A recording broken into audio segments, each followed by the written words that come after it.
This is Dolany TV, ladies and gentlemen. Welcome in. Woo! Wow, alright. So, guess what? Draft Lottery Night, Part 1, tonight in the NHL, 6 p.m. Mountain Standard Time. It is now 6:33 as I record this, my friends. And, well, guess what? We don't know who's taken first overall in the NHL draft in terms of who's picking Alexis Lafreniere, I think is how you'd put it. We have no clue. Straight up, a placeholder team has won the NHL entry draft. Okay, that is the interesting part here to run you down and explain it to you is a placeholder team won the NHL entry draft tonight. The Red Wings entered the night with 18.5% chance of winning the first overall. Senators in at number 2 at 13.5. San Jose's pick to the Senators 11.5. The Kings at 9.5. Ducks at 8.5. Devils at 7.5. And the Sabres, who will draft 8th overall after sitting in 7th, are going to go in and go out with their 6.5% odds at first overall. Out the window. Kevin Adams, the new GM, just sat there looking on Sportsnet like, that really just happened? Yeah, Mr. Pagula, I quit.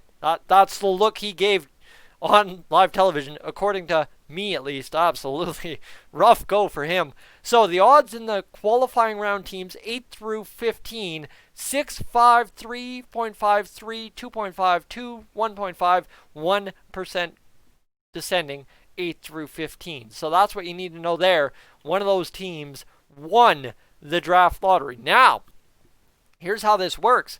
The 8 through 15 slots are undetermined. This coming off of the Oilers Nation article by Jason Greger today, the Quick Hits article. If any of the 8 through 15 teams win the first, second, or third draft slots, which the first draft slot, first overall, was won by a play-in team, then the NHL will hold another lottery because you gotta get those TV ratings, you gotta get those advertising views after the qualifying round. Hada! Oh my goodness, it makes so much sense. I'm not spouting conspiracy theories. It's only the most brilliant marketing plan you could come up with in the COVID season, let's be honest. So there is a chance that the Oilers might draft. That is what you need to know here. We'll explain that as we go along. All 8 teams that get eliminated from the play-in round, we'll explain who those teams could be, might be, won't be, who knows, have a shot. The same odds, 12.5% at the first overall. So, that belongs to one of these 16 teams, out of which 8 will lose, 8 will advance into the traditional Stanley Cup playoff format.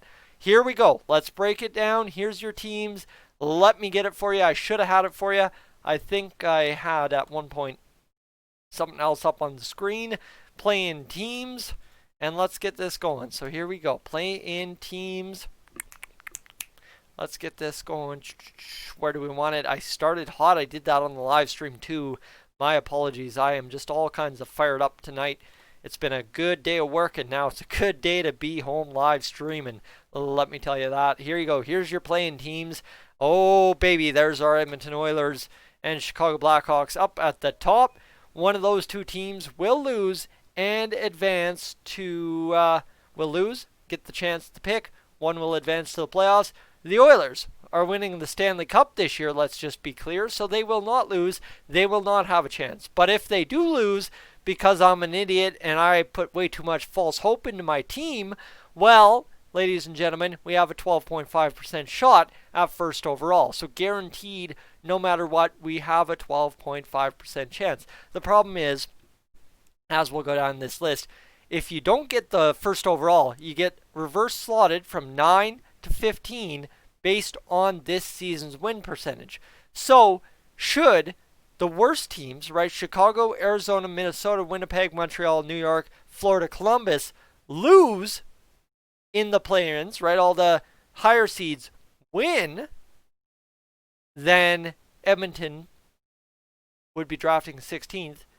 And if they should lose, and all the other teams, all the other play-in teams on the right side of the stage lose, then Edmonton will draft 15th. That would be how it works. And basically everything else should work out that Edmonton, no matter what, I don't have the exact numbers. Let's go to NHL.com, get them because I'm dancing you around here. Let's go get those for you and figure that out, how it works. All right, standings. Points percentage. Yes, that's what I want. Points percentage. Points percentage.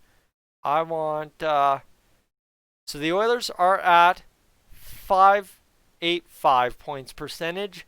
And in the Eastern Conference, your top 4 teams, the Pittsburgh Penguins, Carolina Hurricanes, New York Islanders, all have higher. So, you have 3 teams the Oilers could potentially draft 11th.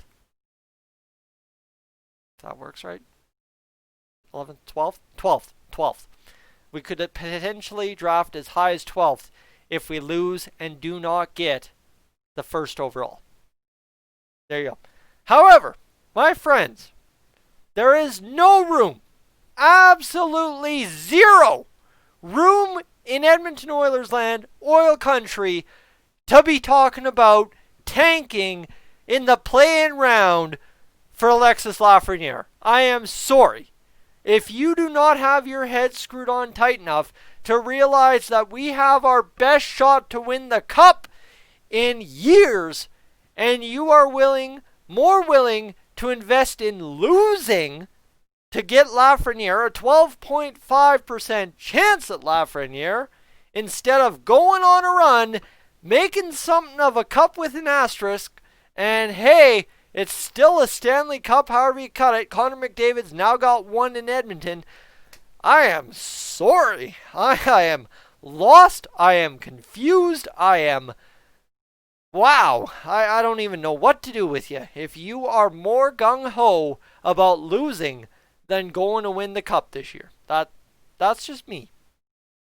Now, like I said, I place too much false hope in my team.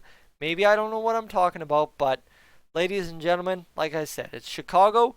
Let's get to how I see it. There are teams that should be tanking. We're not one of them. Chicago is one of them. Arizona, they've got Taylor Hall. I'm not making up stuff here. Taylor Hall attracts first overall draft picks. Taylor Hall, enough said. Arizona wins. That's who will win. They get eliminated, Arizona will win first overall. Come back to this video and give me the old green check mark in the comments section when the draft happens, and just, hey, I'm sorry. It's the way it works. I nothing against Taylor Hall. It's just the way it works, okay? Minnesota. Yes, they should be tanking. Calgary, Winnipeg, may the best team win. Hopefully I get to face Calgary in the 3rd round. If not, please do not let Calgary win the first overall. Secondary to that, Winnipeg, go ahead. I don't care. I like Winnipeg. They're a fun team. Pittsburgh versus Montreal, the drama, the absolute drama. Should Pittsburgh win? Now Montreal, same thing with Edmonton, but you don't want to go there. Don't go there with me again, okay? Zip it. Montreal. This is who should be tanking. This is who should be saying, no, man, we're good. We're going to take our 12.5% chance and play hockey next year. We're good there. Carolina versus New York. 100% New York Rangers should be tanking. New York Islanders versus Florida. Again, similar to Calgary versus Winnipeg, may the best team win. But my goodness, do I hope Florida wins a hockey game or two, because they need to give their fans something to believe in Southeast Florida. I believe they are, right? Southeast Florida? Wherever the Florida Panthers are. Sunrise, Florida. I've been there once when I was like 9. Toronto versus Columbus.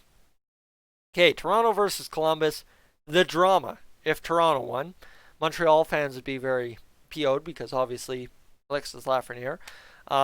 Columbus absolutely should be tanking, so Toronto should make the playoffs, no problem. Anyway, that's how I sum it up. That's how I see it. That's for you, buddy. Straight up. That's the way it should go. Edmonton, no shot. We should not, considering two things. We're winning the cup this year, and Chicago's tanking the play-ins now. No shot, and no way should we be cheering to lose. No way. The expectation of losing, throw that out the window. Get on the cup bandwagon. Let's go. Departs late July, all the way to September, till there's a Stanley Cup in Edmonton again. A sixth one, sitting at Rogers Place. The first one won there, because we're going to hopefully be a hub city, okay? Okay. We good? Can I lower my blood pressure? Good. Okay, that's probably a terrible joke to make, considering I'm 24, and YouTube analytics does tell me there are a lot of folks that probably do have a lot more complicated relationship with their blood pressure than I do watching the channel. My apologies. But that's why you don't watch this late into a video. Anyway, I'm Tyson, this is Untitled TV. I'm a disaster tonight. I'm going to head out of here. We'll catch you guys tomorrow. Thank you so much for tuning in. I'm up on out of here.